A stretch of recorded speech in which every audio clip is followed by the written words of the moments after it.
Hello Dhani's kitchen ജേണിയിലേക്ക് എല്ലാ കൂട്ടുകാർക്കും സ്വാഗതം. വളരെ എളുപ്പത്തിൽ ഒട്ടും കയ്പില്ലാതെ നമ്മൾ ഇന്നൊരു പാവയ്ക്ക കറി ഉണ്ടാക്കിയെടുക്കാനാണ് കേട്ടോ. അപ്പോൾ ഇത് ഉണ്ടാക്കാനായിട്ട് ഞാനിവിടെ 2 പാവയ്ക്കാണ് എടുത്തിട്ടുള്ളത്. ഇടത്തരം പാവയ്ക്കാണ്. ഇത് നല്ല വട്ടത്തിൽ അരിഞ്ഞെടുക്കണം, നന്നായി കഴുകിയതിന് ശേഷം. എന്നിട്ട് ഞാനിവിടെ കറി ഉണ്ടാക്കിയെടുക്കുന്നത് ഒരു ചട്ടിയിലാണ് കേട്ടോ. ചട്ടിയിലേക്ക് ഇട്ട് കൊടുക്കുകയാണ്. കുരുവൊക്കെ കളഞ്ഞിട്ടുണ്ട് കേട്ടോ. ഇനി ഇതിലേക്ക് ഒരു തക്കാളിയും കൂടെ ചേർത്ത് കൊടുത്ത് 1 സ്പൂണോളം ഇഞ്ചി ചതച്ചത്, ഒരു 2 പച്ചമുളക്, ഒരു 1/2 സ്പൂണോളം തന്നെ മഞ്ഞൾപ്പൊടി, 1 സ്പൂണോളം മുളക് പൊടി, ഉപ്പ് 1/2 സ്പൂണോളം, അതുപോലെ തന്നെ കറിവേപ്പില 1 തണ്ട്. ഇത്രയും ചേർത്ത് കൊടുത്തതിന് ശേഷം കൈകൊണ്ട് നന്നായിട്ട് ഇതിനെ ഞരടിയെടുക്കണം. ഇത് തനി നാടൻ കറിയാണ് കേട്ടോ. ഒരുപാട് ഇങ്ങനെ വഴറ്റിയെടുക്കുക ഒന്നും ചെയ്യാത്ത ഒരു നാടൻ കറിയാണ്. അപ്പോൾ എല്ലാവർക്കും ഇഷ്ടമാവും. പാവയ്ക്ക ഇഷ്ടമില്ലാത്തവർ പോലും ഈ ഒരു കറി കൂട്ടി ചോറുണ്ണും. അപ്പം നന്നായിട്ട് ഞരടി എടുത്തിട്ടുണ്ട് കേട്ടോ. ഇനി നമ്മളിതിലേക്ക് വെള്ളം ഒഴിച്ചു കൊടുക്കുകയാണ്. അപ്പോൾ വെള്ളം ഞാനിവിടെ ഒരു 1/2 കപ്പോളം തന്നെ എടുത്തിട്ടുണ്ട്.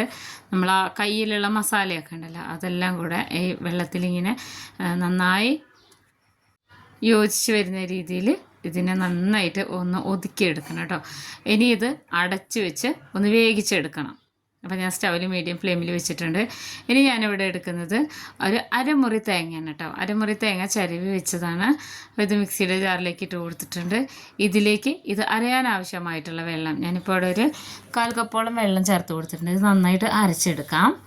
അപ്പോഴേക്കും നമ്മുടെ ഈ ഒരു പാവയ്ക്കൊക്കെ വെന്തിട്ടുണ്ട് കേട്ടോ. നല്ലോണം ഒന്ന് വെന്ത് വന്നിട്ടുണ്ട്. പിന്നെ നമ്മൾ തക്കാളിയൊക്കെ ഇട്ടിരുന്നില്ല, അതൊക്കെ നല്ലോണം ഉടഞ്ഞ് വന്നിട്ടുണ്ട്. പിന്നെ വെള്ളമൊക്കെ നല്ലോണം വറ്റിയിട്ടുണ്ട്. ഈ ഒരു സമയത്ത് ഭയങ്കര കയ്പ്പാണ് കേട്ടോ പാവയ്ക്കയ്ക്ക്. ഞാനിത് ഇങ്ങനെ ടേസ്റ്റ് നോക്കിയപ്പോൾ അസാധ്യ കയ്പ്പാണ്. അപ്പോൾ ഇനി ഇതിന് കയ്പ്പൊക്കെ കളയാൻ വേണ്ടിയിട്ട് ഞാനിവിടെ ഒഴിച്ചു കൊടുക്കുന്നതെന്ന് വെച്ച് കഴിഞ്ഞാൽ ഒരു നെല്ലിക്ക വലിപ്പത്തിലുള്ള വാളംപുളി പിഴിഞ്ഞ് വെച്ചിട്ടുണ്ടായിരുന്നു. അത് ഞാൻ 1 കപ്പ് വെള്ളം ഒഴിച്ചിട്ട് നന്നായിട്ട് പിഴിഞ്ഞെടുത്തതാണ് കേട്ടോ. അത് ഒഴിച്ചു കൊടുത്തിട്ടുണ്ട്.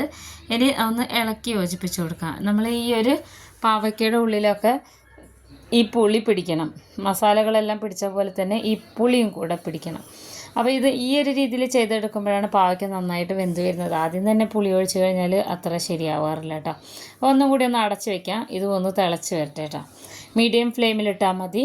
അപ്പോൾ നമ്മുടെ പുളിവെള്ളമൊക്കെ വറ്റി വന്നിട്ടുണ്ട് കേട്ടോ. നല്ലോണം ബബിൾ വരുന്നു. ഇപ്പോൾ നല്ല തിക്കായിട്ടാണ് ഇരിക്കുക കേട്ടോ. ഇതിങ്ങനെ എടുത്ത് കഴിക്കാൻ തന്നെ നല്ല ടേസ്റ്റാണ്.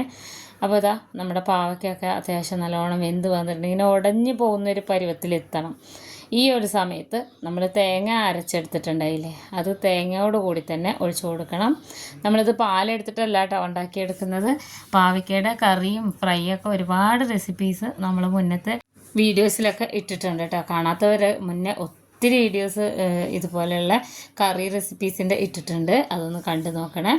അപ്പോൾ അതാ നമ്മൾ തേങ്ങ അരച്ചൊഴിച്ച പോലെ തന്നെ ഒരു 1/2 കപ്പോളം വെള്ളം ഒഴിച്ച് മിക്സിയുടെ ജാറൊന്ന് ചുഴറ്റി എടുത്തിട്ടുണ്ട്. നന്നായിട്ട് ഇളക്കി യോജിപ്പിച്ച് കൊടുക്കണം. ഒന്ന് തിളച്ച് വരണം കേട്ടോ. ഇത് കഴിക്കാൻ നല്ല ടേസ്റ്റാണ്. ഇതിൻ്റെ പാവയ്ക്ക കഴിക്കാൻ ഞാൻ മക്കൾക്കൊക്കെ ഉണ്ടാക്കി കൊടുത്തു കഴിഞ്ഞാൽ മടിയില്ലാതെ കഴിക്കാറുണ്ട് കേട്ടോ. അത്രയും ടേസ്റ്റാണ് ഇതിന്. ഒന്ന് നല്ലോണം ഒന്ന് ഇളക്കി കൊടുത്താൽ മതി. ഇത് ഒരുപാട് ഇങ്ങനെ ലൂസിൽ ഇരിക്കുന്നൊരു കറിയല്ല കേട്ടോ. കുറച്ചൊന്ന് ഇങ്ങനെ തിക്കായിട്ടിരിക്കണം. ഒരുപാട് തിക്കുമല്ല, ഒരുപാട് ലൂസും അല്ല. അപ്പോൾ നമ്മൾ പുളിവെള്ളം ഒഴിച്ചുകൊണ്ട് തന്നെ ഉപ്പിൻ്റെ കുറവുണ്ട്. അപ്പോൾ ഞാനൊരു 1/2 സ്പൂണും കൂടെ ഉപ്പ് കൂടുതൽ ചേർത്ത് കൊടുത്തിട്ടുണ്ട്. ഇനി ഇത് മീഡിയം ഫ്ലെയിമിലിട്ടിട്ട് നല്ലോണം തിളച്ച് വരണം. അതിൻ്റെ മുന്നേ നമ്മളൊരു സാധനം കൂടെ ചേർത്ത് കൊടുക്കാനുണ്ട്. ഞാനിവിടെ ശർക്കര ഇട്ട് കൊടുത്തിട്ടുണ്ട് കേട്ടോ. ഇതിൻ്റെ ആ ടേസ്റ്റ് ഒന്ന് മെയിൻറ്റെയിൻ ചെയ്യാൻ വേണ്ടിയിട്ടാണ്. ഒരു അച്ച് ശർക്കരയുടെ 1/4 ഭാഗമാണ് ചേർത്ത് കൊടുത്തിട്ടുള്ളത്. പഞ്ചസാര ഇഷ്ടമുള്ളവരാണെന്നുണ്ടെങ്കിൽ 1 സ്പൂണോളം പഞ്ചസാര ചേർത്ത് കൊടുക്കാം. അതല്ലെങ്കിൽ ചെറിയൊരു മധുരം വേണമെന്നുണ്ടെങ്കിൽ 2 സ്പൂൺ ചേർത്ത് കൊടുക്കാം കേട്ടോ.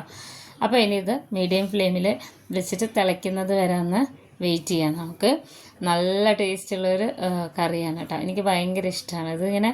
ഇതിലെ ഈ പാവയ്ക്ക എടുത്ത് കഴിക്കാൻ തന്നെ നല്ല ടേസ്റ്റാണ്. ചട്ടി ചൂടായി കഴിഞ്ഞാൽ പെട്ടെന്ന് തന്നെ ഇത് തിളച്ച് വരും. അപ്പോൾ അതാ തിളച്ചിട്ടുണ്ട്. 2 തിളച്ച് കഴിഞ്ഞാൽ നമുക്ക് സ്റ്റൗ ഓഫ് ചെയ്യാം. നമ്മുടെ കറി ഇവിടെ ആയിട്ടുണ്ട്. ഇനി ഞാനിവിടെ ഒരു കടായി സ്റ്റൗവിൽ വെച്ചിട്ടുണ്ട്. ചൂടായി വരുമ്പോൾ വെളിച്ചെണ്ണ 2 സ്പൂണോളം ഒഴിച്ചു കൊടുത്തു. ഇതിലേക്ക് ചെറിയ ഉള്ളി അതല്ലെങ്കിൽ സവാളയുടെ ഒരു ചെറിയ കഷ്ണം അരിഞ്ഞ് ചേർത്ത് കൊടുക്കാം. നന്നായിട്ടൊന്ന് മൂത്ത് വരുന്ന സമയത്ത് നമുക്കിതിൽ ഒരു അല്ലിയോളം കറിവേപ്പിലയും കൂടെ ചേർത്ത് കൊടുക്കാം കേട്ടോ. ഇത്രയേ ഉള്ളൂ വറുത്തിടുന്നതിൽ ചേർക്കുന്നത്. അപ്പോൾ ഇനി സ്റ്റൗ ഓഫ് ചെയ്തതിന് ശേഷം നമുക്കിത് കറിയിലേക്ക് നേരെ ഒഴിച്ചു കൊടുക്കാം. അപ്പോൾ വളരെ ടേസ്റ്റി ആയിട്ടുള്ളൊരു കറിയാണ്. ഒരുപാട് വലിയ ഇൻഗ്രീഡിയൻസ് ഒന്നുമില്ല. നമുക്ക് എപ്പോൾ വേണമെങ്കിലും പാവയ്ക്ക വീട്ടിലുണ്ടെങ്കിൽ ഉണ്ടാക്കിയെടുക്കാം. കണ്ടോ, കറി നല്ല ഇതുപോലെ ഇങ്ങനെ കുറുകിയിരിക്കുന്ന ഒരു കറിയാണ് കേട്ടോ. നമുക്കൊരു തവി തന്നെ കോരി ഒഴിച്ച് കഴിഞ്ഞിട്ടുണ്ടെങ്കിൽ ഇഷ്ടംപോലെ ചോറുണ്ണാം. എല്ലാവരും ഉണ്ടാക്കി നോക്കണേ. വീഡിയോ ഇഷ്ടപ്പെട്ട ചാനലൊന്ന് സബ്സ്ക്രൈബ് ചെയ്ത് വെക്കാനും മറക്കരുത് കേട്ടോ. അപ്പോൾ ഇത് ഫ്രണ്ട്സിനൊക്കെ ഒന്ന് ഷെയർ ചെയ്ത് കൊടുത്തേക്കണേ. നമ്മൾ ഇതുപോലെ മീനൊന്നും കിട്ടാത്ത ദിവസങ്ങളിൽ ചോറിനോടൊപ്പം ഒരു തോരനും അതുപോലെ തന്നെ പാവയ്ക്ക കറിയും കൂട്ടിയിട്ടൊക്കെയാണ് കഴിക്കാറ്. അങ്ങനെ സിമ്പിളായിട്ടുള്ള മെനു ഒക്കെ ഉണ്ടാകുമ്പോൾ ഉണ്ടാക്കാൻ പറ്റിയതാണ്. സൈഡ് കറി ആയിട്ടൊന്നും വേണ്ട, പുളിയൊക്കെ ഉള്ളതുകൊണ്ട്. അപ്പോൾ എല്ലാവരും ഉണ്ടാക്കി നോക്കണം. അതുപോലെയുള്ള ഈസി റെസിപ്പീസുമായിട്ട് അടുത്ത വീഡിയോയിൽ കാണാം.